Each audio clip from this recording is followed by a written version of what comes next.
Bonjour à toutes et à tous, bienvenue au Maroc, journal d'un confiné, épisode 5. Eh bien, le confinement continue, hein,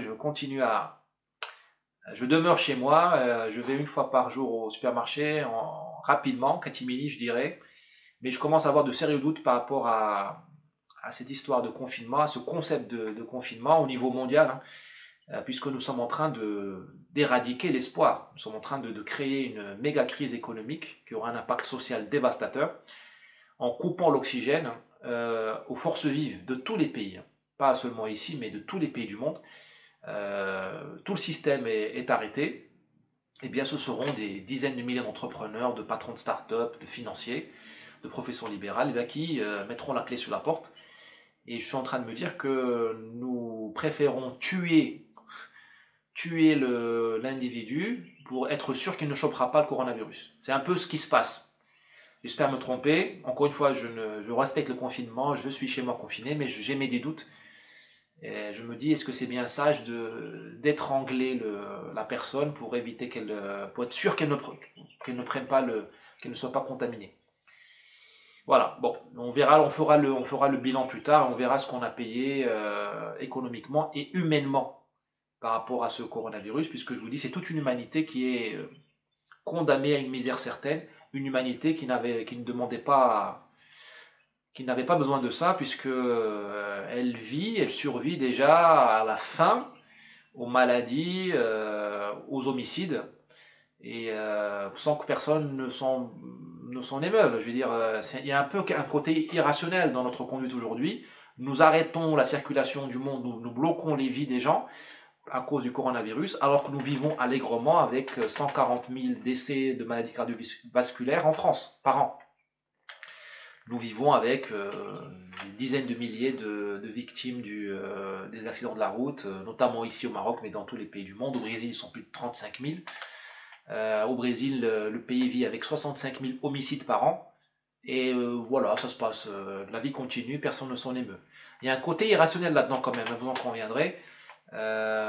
C'est comme si le sens commun, le sens commun, le sens du bien commun a un problème.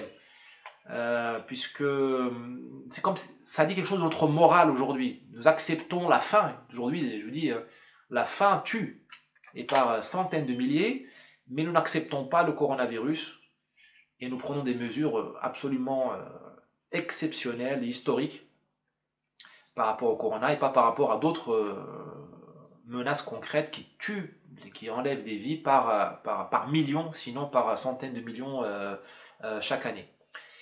Il y a un côté irrationnel et je me demande, enfin je me dis que nous vivons dans un bain, dans une espèce de... C'est comme, nous sommes comme des légumes dans un bain-marie, vous voyez, on est cuit.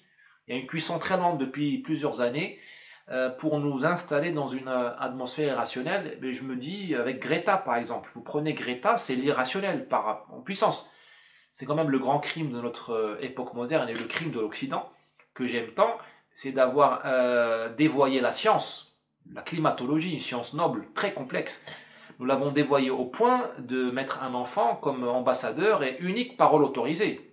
Un enfant qui a des problèmes et qui pète un câble à l'ONU en septembre 2019 à l'Assemblée Générale devant les chefs d'État du G7. Et un enfant qui ne sait parler que du changement climatique pour l'Occident. Jamais Greta n'a parlé de l'Inde, de la Chine, de l'Afrique, voilà, parle que des pays occidentaux, du Brésil qui fait partie de l'Occident pour ceux qui l'ont oublié. C'est une pointe avancée d'Occident, aux États-Unis en passant par l'Europe. Mais jamais on s'occupe des pays du Golfe Persique ou de la Chine, par exemple, ou d'autres.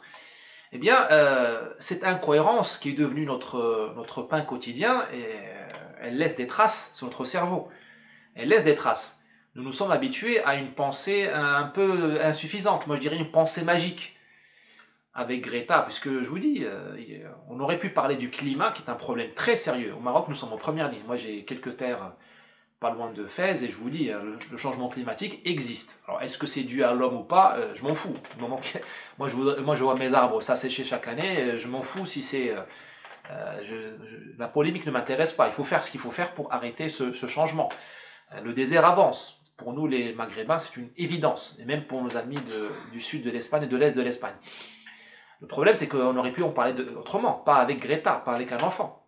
On aurait pu en parler de manière plus sérieuse avec des scientifiques. On aurait pu parler aussi des eaux, la qualité de l'eau potable, qui s'en va partout dans le monde.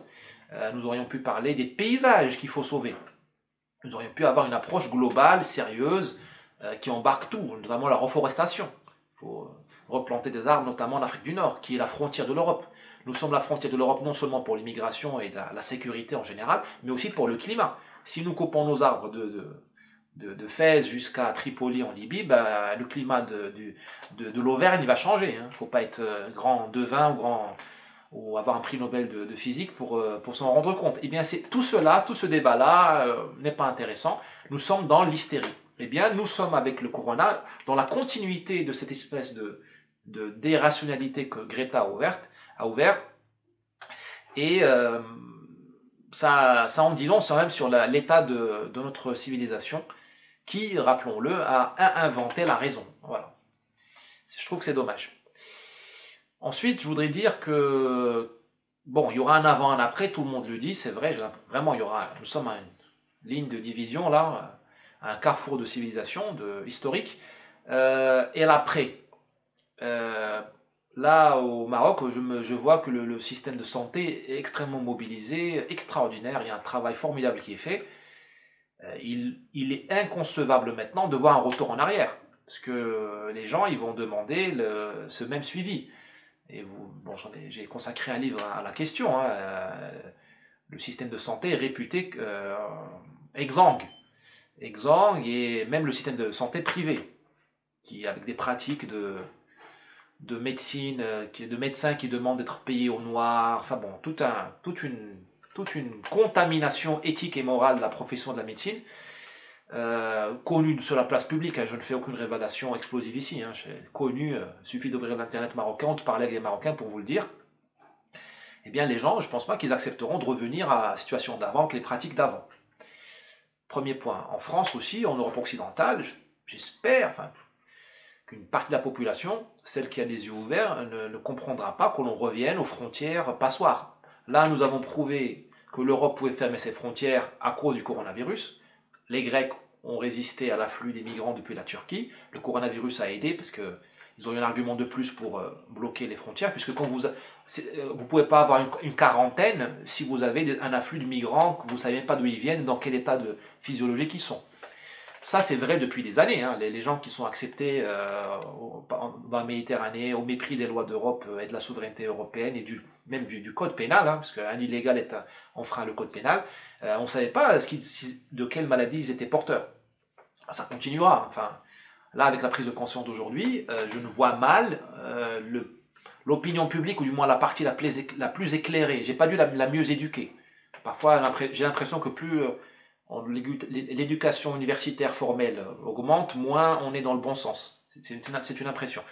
Et disons, je vois mal un retour en arrière en disant, maintenant on ne peut plus, vous voyez, on n'y peut rien, il n'y a pas de frontières, on ne peut pas tenir les frontières de l'Europe, laisser rentrer les migrants depuis la Libye, depuis je ne sais où, le sud de l'Espagne.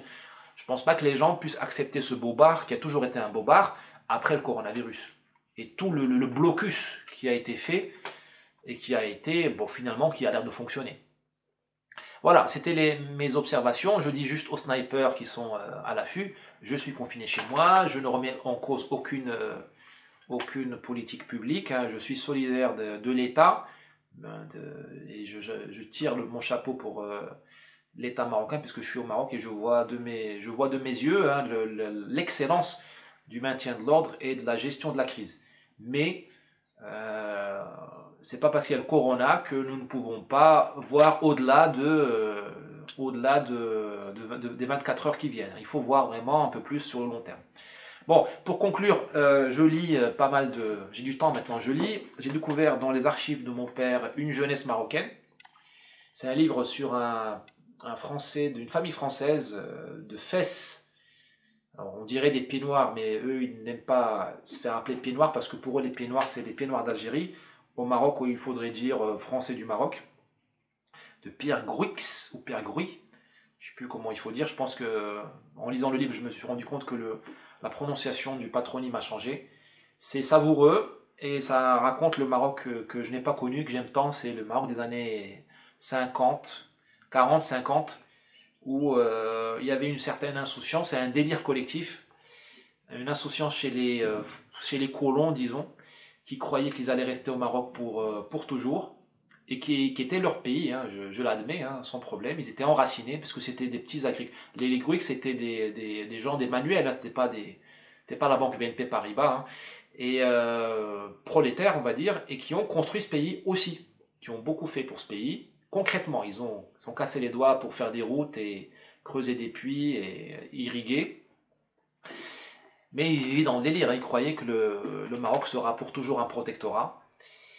Et pourtant, quel délicieux délire, hein, quelles histoires merveilleuses. Et ce délire, finalement, je le vis aussi, puisque je me considère entre deux civilisations. C'est une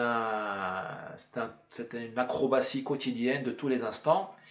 Et c'est un peu, je me dis parfois que c'est un peu un délire, parce que viendra peut-être le jour où on nous demandera d'en choisir une. Et moi, j'espère ne pas en choisir une. Parce que eux, ils ont dû en choisir une, hein. On leur a dit, enfin, on les a pas mis de côté, mais ça s'est pas passé comme en Algérie en 62. Mais il y a eu un départ massif de Français du Maroc. Et ils ont dû choisir la France. Moi, je ne voudrais jamais choisir entre ma civilisation d'origine, la civilisation maghrébine islamique, et la civilisation occidentale que je chéris tant. Je trouve que les deux m'apportent beaucoup. Mais parfois dans l'histoire, et c'est ce que raconte ce livre, on a besoin de faire un choix.